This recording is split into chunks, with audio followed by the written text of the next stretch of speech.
20 ఏళ్ల సియా గోయల్ తన 22 ఏళ్ల బాయ్ ఫ్రెండ్ చేతన్తో కలిసి తన కాబోయే భర్త కేతన్ అగర్వాల్ని లోహాగఢ్లోని 300 అడుగుల పైనుంచి లోయలోకి, అంటే దాదాపుగా 30 ఫ్లోర్స్ నుంచి తోసేసి హత్య చేసిన న్యూస్ ఎప్పుడైతే బయటకు వచ్చిందో దేశం మొత్తం అడిగిన ఒకే ఒక లాజికల్ క్వశ్చన్ ఏంటో తెలుసా? అసలు సియా గోయల్ ఆ పెళ్లిని క్యాన్సిల్ చేసుకోవచ్చు కదా, లేక ఇష్టం లేకపోతే కనీసం ఇంట్లో నుంచి బయటికి వెళ్ళిపోవచ్చు కదా, హత్య చేయటం ఏంటి? ఒక నార్మల్ మైండ్ సెట్ ఉన్న వ్యక్తికి పెళ్లి క్యాన్సిల్ చేసుకోవటం అంటే ఒక నామోషిగా అనిపించవచ్చు, కానీ హత్య చేయటం అనేది ఊహకు కూడా అందని విషయం కదా. నేను ఒక బిహేవియర్ ఎక్స్పర్ట్గా ఇలాంటి సొసైటీ ఈగో, టాక్సిక్ పేరెంటింగ్ మరియు ఎక్స్ట్రీమ్ నార్సిజం లాంటి నెగిటివ్ మైండ్ సెట్ కలిస్తే ఎలాంటి డార్క్ సైకాలజీ క్రియేట్ అవుతుందో డికోడ్ చేస్తాం. ఎందుకంటే సియాకి హత్య అనేది లాస్ట్ ఆప్షన్లా కనిపించలేదు.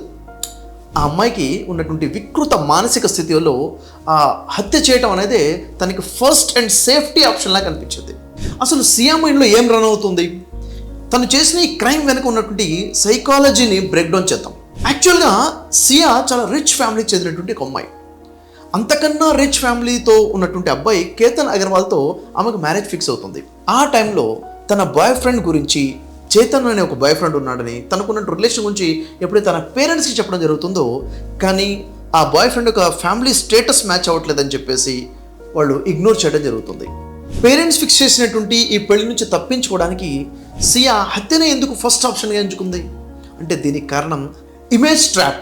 అంటే ఒకవేళ సియా గనక పెళ్లిని క్యాన్సిల్ చేసేసుకుంటే అప్పుడు ఏమవుతుంది? వాళ్ళ పేరెంట్స్ యొక్క కోపాన్ని ఫేస్ చేయాల్సి వస్తుంది. తమ ఫ్యామిలీ పరువు మొత్తం పోతుంది. ఆ పరువు తీసినటువంటి అమ్మాయికి ఒక పేరు వచ్చేస్తుంది.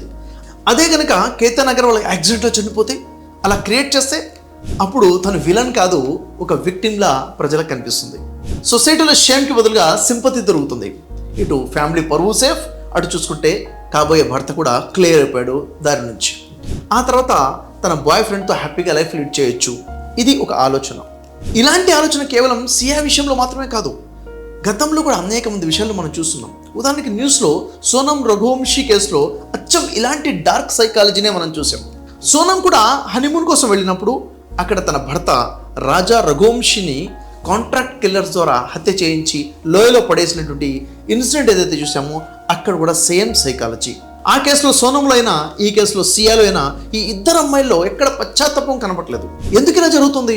ఎందుకంటే వాళ్ళ మైండ్ సైకలాజికల్ డార్క్ స్పేస్లోకి వెళ్ళిపోతుంది. వీళ్ళిద్దరు కూడా ఆ పార్ట్నర్స్ని అసలు వాళ్ళని మనుషుల్లాగానే చూడలేదు, కేవలం వాళ్ళ సీక్రెట్ లైఫ్కి అడ్డుగా ఉన్నట్టు ఒక ఆబ్జెక్ట్లా చూశారు.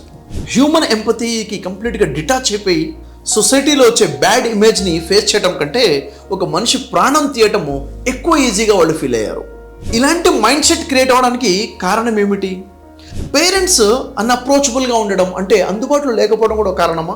అంటే కమ్యూనికేషన్ వాళ్ళలో వీక్ అయిపోవడం కూడా ఒక కారణం అంటే చేదు నిజం ఏంటంటే అవుననే చెప్పాలి. ఎప్పుడైతే పేరెంట్స్ పిల్లల యొక్క ప్రేమకి మరియు ఒక ఫైనాన్షియల్ స్టేటస్కి ముడిపెట్టడం జరుగుతుందో అప్పుడు పిల్లల్లో ఒక భయం మొదలవుతుంది. భయం అనే గోడ మధ్యలో నిర్మితం అయిపోతుంది. తమ సంతోషం కంటే పేరెంట్స్కి సొసైటీ ఏమనుకుంటుంది అనేదే ముఖ్యమని పిల్లలు ఫీల్ అయితే మాత్రం వాళ్ళు పేరెంట్స్తో కమ్యూనికేషన్ చేయడం మానేస్తారు. ఒకవేళ సియా తన తండ్రి దగ్గరికి వెళ్ళి, నానా నేను ఈ పెళ్లి చేసుకోను, నన్ను క్షమించండి అని చెప్పే ధైర్యము, ఆ ఫ్రీడమే ఉండి ఉన్నట్లయితే ఈరోజు కేతన్ బతికే ఉండేవాడు కదా. ఒక్క విషయం గుర్తుపెట్టుకోండి, మీరు కనుక మీ ఇంట్లో ఓపెన్ కమ్యూనికేషన్కి డోర్స్ క్లోజ్ చేస్తే అది అనేక రకాల డిస్టర్బెన్సెస్కి డోర్స్ ఓపెన్ చేస్తుంది. సియా వాళ్ళ బాయ్ ఫ్రెండ్ చేతన్కి ఫ్యూచర్ కాన్సిక్వెన్సెస్ తెలియవా? మరి ఇది క్రైమ్, ఇది చేస్తే పట్టుబడితే ఇలా అవుతుందని తెలియదంటే, తెలిసినప్పటికీ తనలో ఉన్నటువంటి మెయిన్ క్యారెక్టర్ సిండ్రోమ్ వల్ల ఈ క్రైమ్కి పాల్పడ్డాడని చెప్పొచ్చు. ఈ సిండ్రోమ్ ఏంటంటే నేనే హీరోని, నేనే కాపాడుతాను, సియా కోసం మొత్తం నేనే రక్షించగలుగుతాను, తను ప్రాబ్లంలో ఉంది, నేను దానికోసం బయట దానికోసం ఏదైనా చేస్తానని చెప్పి బాధ్యతలన్నీ తన మీద వేసుకొని ఆ క్రైమ్ మొత్తం కూడా గుడ్డితనంలో చేసేసాడు. మరి ఎప్పుడైతే పట్టుబడ్డారో ఇప్పుడు పరిస్థితి ఏంటి? ఒకరొకరు బ్లేమ్ చేసుకునే సిచ్యువేషన్లోకి వచ్చేసారు. అంటే తనలో ఉన్నటువంటి మెయిన్ క్యారెక్టర్ సిండ్రోమ్, ఆ కారణంతో వెళ్ళి క్రైమ్కి పాల్పడ్డాడు. ఇది తన యొక్క మైండ్ సెట్ ఆ టైంలో. ఈ సిచ్యువేషన్లో ముఖ్యంగా 3 మెసేజెస్ ఇవ్వాలనుకున్నాను. ఎందుకంటే ఇలాంటి సిచ్యువేషన్ చాలా ఇళ్లలో కనిపిస్తున్నాయి. ఒకటి యూత్కి, రెండోది పేరెంట్స్కి, మూడోది ఫ్రెండ్స్ కోసం. ముందుగా యూత్కి నా మెసేజ్ ఏంటంటే చాలా జాగ్రత్తగా వినండి. పెళ్ళి క్యాన్సిల్ అవుతే 3 రోజుల్లో గాసిప్ అది. అదే డైవర్స్ అయిపోయింది అనుకోండి, అది 3 నెలల టాపిక్ మాత్రమే. కానీ హత్య అనేది అది పర్మనెంట్ లాస్. మీకు ఇష్టం లేకుండా ఎవరైనా లైఫ్ ఫోర్స్ చేస్తే ఇష్టం లేదని చెప్పండి, నాకు ఈ పెళ్ళి ఇష్టం లేదు, నేను చేసుకోనని చెప్పండి. అవసరమైతే ఇంటి నుంచి దూరంగా బంధువుల ఇంటికి, ఫ్రెండ్స్ ఇంటికి వెళ్ళి కొన్ని రోజులు ఉండి వచ్చేయండి. గ్యాప్ ఇస్తే చాలా మటుకు సర్దుకుంటాయి. అవసరమైతే ఆ డబ్బుకో ఆ కంఫర్ట్కో కొంచెం దూరం అవ్వండి, వదిలేయండి. టెంపరీ షేమ్నైనా యాక్సెప్ట్ చేయండి, పర్లేదు. కానీ ఇంకొకళ్ళు ప్రాణాలు తీయబాకండి. టాక్సిక్ అబ్సెషన్ అనేది ప్రేమ కాదు. మీ పార్ట్నర్ కనుక ఎప్పుడైనా ఎవరికైనా హాని చేద్దాం, హత్య చేద్దాం అని కనుక ఇలాంటి నెగిటివ్ ఐడియాస్ ఇస్తే వెంటనే అక్కడి నుంచి వెళ్ళిపోండి. వాళ్ళు సైకోపాతులు, మీ సోల్మేట్స్ కాదు.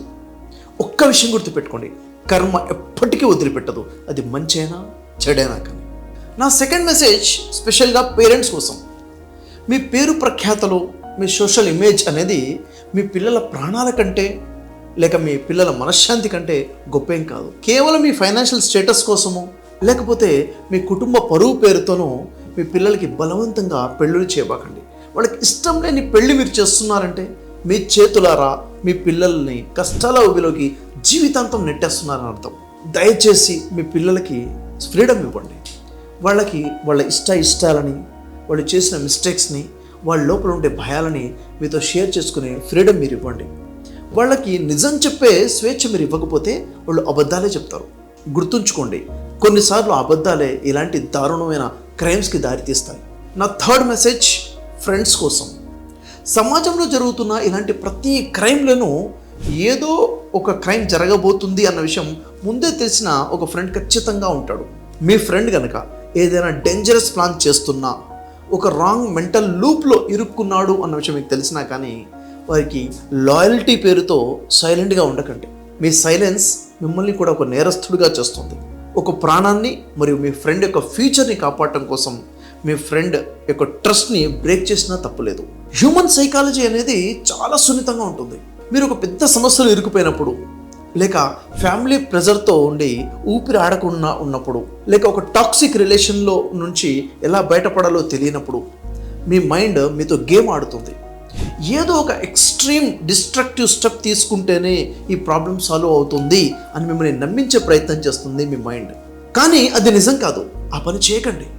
మీ లైఫ్ని, మీ ఫ్యామిలీ పరువుని, మీ ఫ్యూచర్ని నాశనం చేసే డిస్ట్రక్టివ్ స్టెప్ తీసుకునే ముందు ఒక్క నిమిషం ఆగండి. ఒక సైకలాజికల్ క్రైసిస్ని ప్యానిక్ అయి సాల్వ్ చేయలేరు. ప్రస్తుతం మీకు కనిపించినటువంటి ఆ ఎగ్జిట్ డోర్ని చూపించడానికి ఒక ఎక్స్పర్ట్ మీకు అవసరం. మీరు కూడా ఏదైనా ఫోర్స్డ్ అరేంజ్మెంట్లో ఊపిరి అడకపోయినా, ఒక టాక్సిక్ రిలేషన్లో ట్రాప్ అయిపోయి ఉన్నా, లేక మీ పిల్లలు మీ కంట్రోల్ తప్పుతున్నారని పేరెంట్స్ భయపడుతున్నా కానీ ఇంకొక ట్రాజడీ న్యూస్లో వచ్చేదాకా వెయిట్ చేయకండి. ఇటువంటి సిచ్యువేషన్లో మీలో ఎవరైనా ఉంటే నాతో ఒక ప్రైవేట్ 100% కాన్ఫిడెన్షియల్ 1-to-1 సెషన్కి రండి.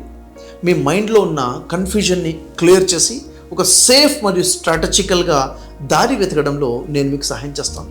మీ లైఫ్, మీ పీస్ ఆఫ్ మైండ్ చాలా వాల్యుబుల్. ఈ పోరాటంలో మీరు ఒంటరిగా ఫైట్ చేయాల్సిన అవసరం లేదు. నేను మీతో ఉన్నాను.